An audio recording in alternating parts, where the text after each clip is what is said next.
నిర్గమకాండము 9వ అధ్యాయము. తరువాత యెహోవా మోషేతో ఇట్లనెను, నీవు ఫరో యొద్దకు వెళ్ళి నన్ను సేవించుటకు నా ప్రజలను పోనిమ్ము.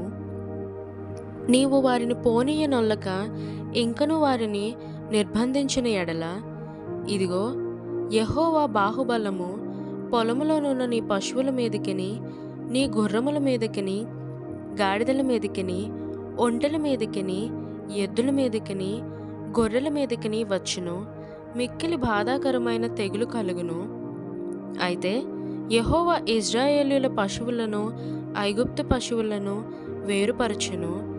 ఇశ్రాయేలీయులకున్న వాటిని అన్నిటిలో ఒక్కటైనను చావదని హెబ్రీయుల దేవుడగు యెహోవా సెలవిచ్చుచున్నాడని అతనితో చెప్పెను.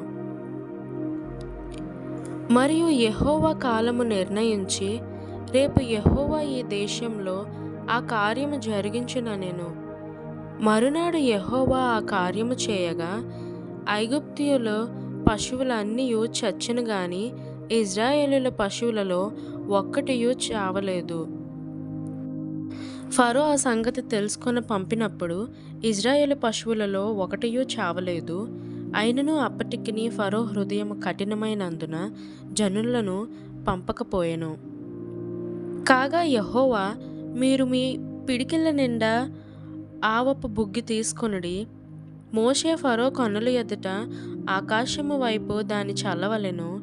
అప్పుడది ఐగుప్తు దేశమంతటా సన్నపు ధూళి అయి ఐగుప్తు దేశమంతటా మనుషుల మీదను జంతువుల మీదను పొక్కు దద్దురులగునని మోషే అహరోనులతో చెప్పెను. కాబట్టి వారు ఆవపు బుగ్గి తీసుకొని వచ్చి ఫరో ఎదుట నిలిచిరి. మోషే ఆకాశము వైపు దాన్ని చల్లగానే అది మనుషులకును జంతువులకును పొక్కు దద్దురులాయెను. ఆ దద్దురుల వలన శకునగాండ్రు మోషే ఎదుట నిలవలేకపోయిరి. ఆ దద్దురులు శకునగాండ్రుకును ఐగుప్తీయులందరికీ పుట్టెను. అయినను యెహోవా మోషేతో చెప్పినట్లు యెహోవా ఫరో హృదయమును కఠినపరిచెను. అతడు వారి మాట వినకపోయెను.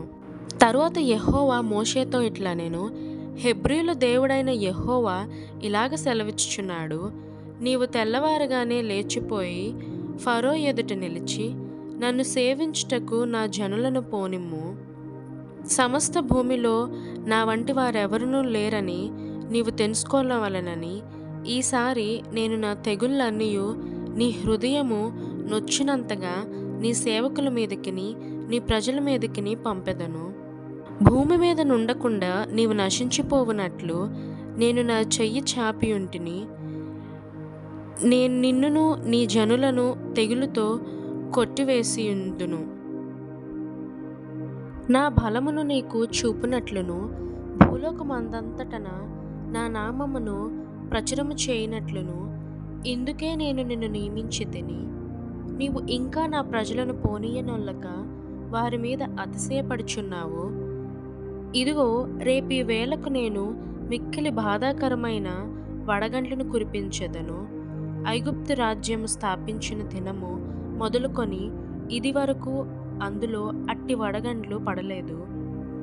కాబట్టి నీవు ఇప్పుడు పంపి నీ పశువులను పొలములలో నీకు కలిగినది యావత్తును త్వరగా భద్రము చేయుము.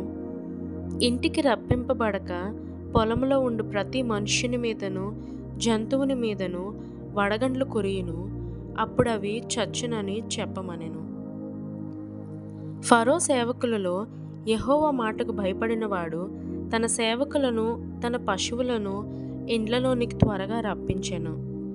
అయితే యెహోవా మాట లక్ష్యపెట్టనివాడు తన పనివారిని తన పశువులను పొలములో ఉండనిచ్చెను.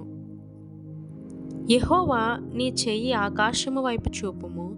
ఐగుప్తు దేశమందలి మనుషుల మీదను జంతువుల మీదను పొలముల కూరలన్నిటి మీదను వడగండ్లు ఐగుప్తు దేశమంతటా పడునని మోషేతో చెప్పెను.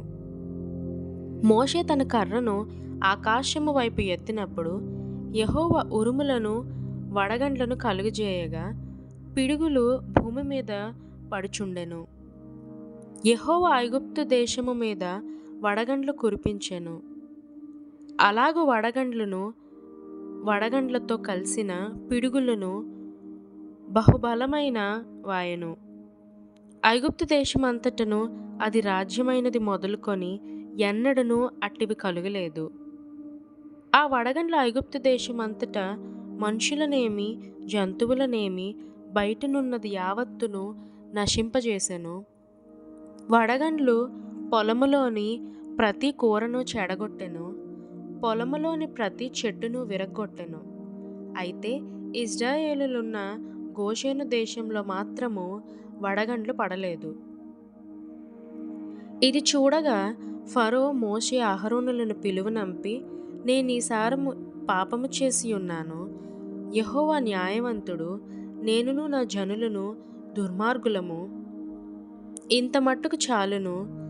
ఇకను బ్రహ్మాండమైన ఉరుములు వడగండ్లు రాకుండానట్లు యెహోవాను వేడుకొనుడి, మిమ్మును పోనిచ్చెదను, మిమ్మును ఇకను నిలుపనని వారితో చెప్పగా, మోషే అతని చూచి, నేనీ పట్టణము నుండి బయలు వెళ్ళగానే నా చేతులు యెహోవా వైపు ఎత్తెదను.